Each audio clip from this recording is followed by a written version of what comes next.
শ্রোতা বন্ধুরা, আপনাদের জানাই আমন্ত্রণ, শুভেচ্ছা। এডিসি-এফ-এম বাংলা তোমাদের সাথে শেয়ার করতে চলেছি কোথায় গেল মেয়েটি, গল্পের পাঠে আমি মুক্তা। আজকের গল্প কোথায় গেল মেয়েটি।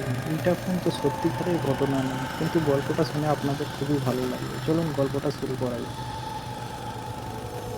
কয়েক মাস আগের কথা। সেদিন প্রবল ঠান্ডা হাওয়ায় গায়ে জ্যাকেট পরে বিকেলে বই কিনতে আনন্দ টিলায় গিয়েছিলাম। শীতের মধ্যে টুপটাপ টুপটাপ করে অল্প অল্প বৃষ্টি হচ্ছে। সেই বৃষ্টিতে ঠান্ডা আরও বেশি বেড়ে গেল।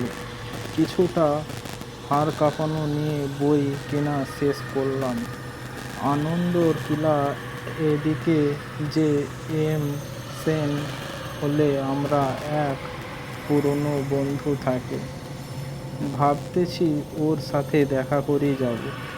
ও আবার ঘরে থেকে বের হতে চাইছিল না, কারণ তখন প্রবল অনেক শীত। আমার কথা হার মেনে ওকে আমি ঘর থেকে বের করে নিয়ে আসলাম। ঠান্ডা ভাব দূর কারোর জন্য চা খেয়ে কিছুক্ষণ চায়ের দোকানে আড্ডা দিলাম। নানান রকম কথা বলছি মনটাকে ভালো করার জন্য। তবে চায়ের দোকানে আড্ডা ভালো না জমায় চলে গেলাম ডিসি হিলের বেশ নিরাবিলি জায়গায়। দেখতেছি কয়েকটা জুটি বেশ আড্ডা দিচ্ছে, আর কেউ কেউ মোবাইল নিয়ে কথা বলছে। দেখা যা মনে হলো তা স্বাভাবিক কথা না। প্রেম করছে মুঠোফোনে এসব দেখে মনটা বেশ অন্যরকম ফুরফুরিয়ে হয়ে গেল। কি আজব পরিবেশ। শীত পড়তেছে, তার প্রতি কোনো খেয়ালই নেই। পাশে দেখি ফোকালা নিয়ে চা ওলা চা করছে। কিছু দূর দেখি বাদাম ওলা চেকারের আন্ত দিয়ে বুট বাদাম বিক্রি করছে। ওকে বললাম, চল বুট বাদাম খাই। ও আবার অনীহা প্রকাশ করলো। জোর করে বললাম, চল খাই বুট বাদাম কিনতে। সাথে আরো বেশি আড্ডা জমালাম। আড্ডা দিচ্ছি ঠিকই, কিন্তু চোখ আমার সবখানে। কে কি করতেছে না করতেছে লক্ষ্য করতেছি। দেখি একটা দম্পতি তার মেয়েকে নিয়ে ডিসি হিলের মঙ্গলে থাকা জায়গায় বসে তারা তারা কথা বলছে। আবার একটা ছেলে একটা মেয়ের হাত ধরে হাঁটাহাঁটি করছে। হঠাৎ দেখি একটা মেয়ে গেইট দিয়ে ঢুকে একলা একলা কিছুক্ষণ ঘোরাঘুরি করতেছে। ওর সাথে পাশে কেউ নেই। আমাদের পাশে থাকা ব্যবসার জায়গাটা কিছু দূরে বসে আছে।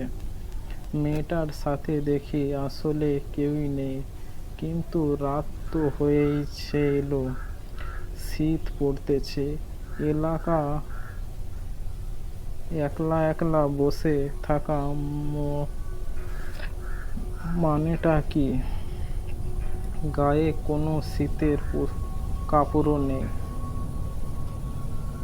শাওলার কামিজ পরা মেয়েটি চেহারাটা পরিষ্কার বোঝা যাচ্ছে না। আবছা আবছা আলোতে কিছুটা দেখছি। আচ্ছা, যা হোক, নিজের কাজের মন দিলাম। আমার বন্ধু আমার সাথে বক বক করে কথা বলেই যাচ্ছে। আমি কোনো ওর কথা শুনছি না, শুধু দেখছি এদিক ওদিক। কেউ কাউকে দেখছি মুক্ত উদাস মনে সিগারেট টানছে, আবার কেউ কেউ দেখছি চলে যাচ্ছে নিজ নিজ গন্তব্য হলে। প্রায় খালি হয়ে এলাকা জায়গাটা, কিন্তু মেয়েটি বসেই আছে। জায়গাটা আর নিরাপত্তা না ভেবে বেরিয়ে হয়ে এলাম, কারণ রাত তখন 9:30। আমার বন্ধুর সাথে রাস্তায় গল্প করতে করতে এসে ওকে বিদায় দিয়ে আবার আনন্দর কিলায় আসলাম। আমার বাসা কাস্তায় রাস্তায়, আর মাথা পড়ে কয়েকাজির হাট। ভিতরে গলিতে 1 নম্বর কালুরঘাট বাস ধরতে হবে, কিন্তু এত দূরে বাস পাওয়া মুশকিল। আনন্দর কিলা জায়গাও দেখি থমথমে, মনে একটা সংশয় হলো। অন্যদিন তো এভাবে থাকে না, কিন্তু আজ কেন এসব কথা চিন্তা করতে করতে চিন্তা বাদ দিয়ে বাস আসার প্রতি মনোযোগ দিলাম। কোনোটা বাস যাচ্ছে না, যাওয়া যাচ্ছে বহুদারহাট পর্যন্ত। ভেঙে ভেঙে যাওয়া অনেক কষ্টকর, তাই আরও কিছুক্ষণ অপেক্ষা করে থাকলাম। কিছুক্ষণ দেখি একটা নতুন বাস কালুরঘাট কালুরঘাট বলে চিৎকার করছে। আবারও মনে সংশয় হলো, এত বড় বাস এত রাতে এত সহজে যায় না। বাসটা বেশ নতুন। বাসে উঠে পিছনের সিটে গিয়ে বসতেই দেখি ওই সেই মেয়েটা যাকে আমি একলা একলা ঘোরাঘুরি করতে দেখেছি ডিসি হিলে। কিন্তু মেয়েটি এই বাসে আসলো কিভাবে? এই বাস তো নিউ মার্কেট থেকে আসছে। তাহলে মনে আমার অনেক প্রশ্ন ঘুরপাক খাচ্ছে। প্রশ্নও আমার কাছে আসছে আর যাচ্ছে। আজব চিন্তা, আমার পাশে এসে বসে আছে, কিন্তু না ভেবে উপায় কি? চিন্তা তো বিষয়। যাই হোক, আমি আমার সামনের দিকে ফিরে তাকালাম। বাস ছেড়ে দিয়ে আমি বসের জানলার দিকে তাকিয়ে রইলাম। বাস ড্রাইভার পিছনের দিকে লাইট জ্বালিয়ে দিয়েছে। কিছুক্ষণ পর পর আমি মেয়েটির দিকে তাকিয়ে আছি। বাহ, বেশ সুন্দর মেয়েটি। তখন অন্ধকারে ভালোভাবে দেখা যায়নি। বয়স আর কত হবে, আনুমানিক 20-21 হবে হয়তো। ওর দিকে না চেয়ে পারছি না। বেশ অপূর্ব দেখতে, কিন্তু এভাবে তাকিয়ে থাকলে নিশ্চয়ই অন্য কিছু মনে মনে সন্দেহ করবে। কেমন জানি দেখতে মেয়েটি। একবার তাকিয়ে থাকলে দেখতে অনেক সুন্দর লাগে, আবার আরেকবার তাকিয়ে থাকলে মনে হয় অদ্ভুত ধরনের বিকৃতি চেহারার। ঠিক তাকে যেন ভয় ভয় খেয়াল করে দেখি ওর চোখ মুখ জ্বলজ্বল করছে। হাতগুলো দেখতেই বা কী রকম, পুরো অদ্ভুত ধরনের। বাস পূর্ণ গতিতে চলছে। আমার তো ঠান্ডায় যায় অবস্থা। গায়ে জ্যাকেট পরে নিশ্চিত পাচ্ছি না, কিন্তু মেয়েটি ঠান্ডা সহ করছে কিভাবে? মেয়েটির কপালে তাকালে মনে হয় ঘামের বৃষ্টি ঝরছে। এভাবে করতে করতে সব যাত্রী কোনো সময় নেমে গিয়ে কমে গেছে, টের পাইনি।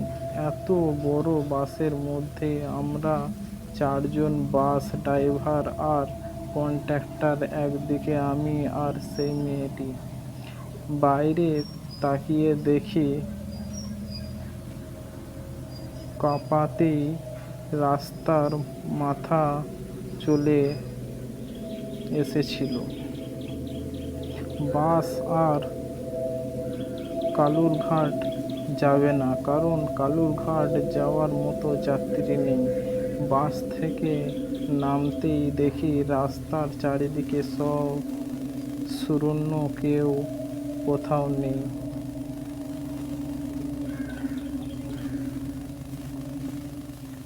কাণ্ড কারখানা কাটে দিয়ে আমি মেয়েটির আগে হাঁটা দিলাম।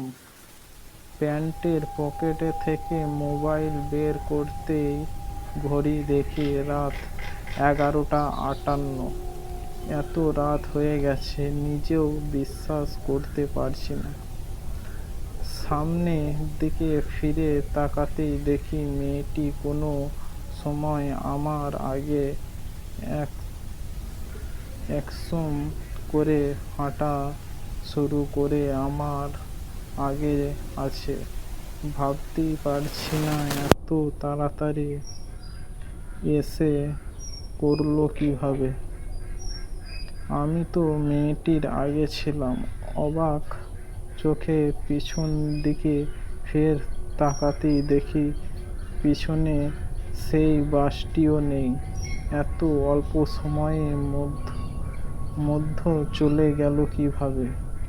অন্তত বাসটির ইঞ্জিনের শব্দ তো শোনা যেত, অথচ শুনতেই পেলাম না। আমি আবার সামনের দিকে ফিরে তাকাতেই দেখি মেয়েটির হাঁটা চলা অন্য রকম, ঠিক স্বাভাবিক মেয়েদের মতো না। আমি মেয়েটির থেকে 20 হাত দূরে ভালো করে খেয়াল করতেই দেখি মেয়েটি থেকে কি যেন আস্তে আস্তে গলে গলে যাচ্ছে। আমি তো ভীষণ ভয়ে ভয়ে আছি, কারণ রাস্তার আশেপাশে কোনো জনমানব নেই। নিস্তব্ধতা জায়গা, শুধু আমি আর মেয়েটি হাঁটছি। হাঁটতে হাঁটতে দেখি মেয়েটি কেমন জানি রূপ পরিবর্তন হচ্ছে। আমি ভূত পেতনি এসব বিশ্বাস করি না, কিন্তু আমার চোখের সামনে কি এসব ঘটে যাচ্ছে নিজেই তো বিশ্বাস করতে পারছি না। আমার মাথা তখন ঝিমঝিম করছে। শীতের মধ্যেও আমার শরীরের ঘাম ঝরছে। নিজেকে নিয়ন্ত্রণ করতে পারছি না, কারণ আমার আর এক হাতে বাইকের ঝোলা। হঠাৎ চোখের পলকে দেখি মেয়েটি নেই, উধাও হয়ে গেল মেয়েটি। আমি আর হাঁটতে না পেরে চোখ মুখ অন্ধকার দেখছি। রাস্তায় পড়ে যাওয়ার মতো অবস্থা। আলোকিত রাস্তায় সেস্টল লাইটও আমাকে আলোকিত করতে পারছে না। সব কিছু যেন শিহরে হয়ে আসছে। মনের দম ফুরিয়ে যাওয়ার উপমাত্র আকাশের দিকে তাকাতেই দেখি আকাশে একটা তারাও নেই, সব শূন্য। আমি নিশ্চুপভাবে ভয়ে ভয়ে আমার বাসার দিকে এগোতে থাকলাম। বাসায় পৌঁছতে শুকনো জায়গা একটা পিছল আছাড়ও খেলাম, তবে ভাগ্য ভালো, পড়ে যায়নি। বাসায় গিয়ে অন্য কিছু না ভেবে সোজা ঠান্ডা পানি খেতে লাগলাম। ভাবতে লাগলাম আজকে কি হলো, যা আমার জীবনে ঘটেনি। কিন্তু মনে আমার এখনো প্রশ্ন, মেয়েটি গেল কোথায়?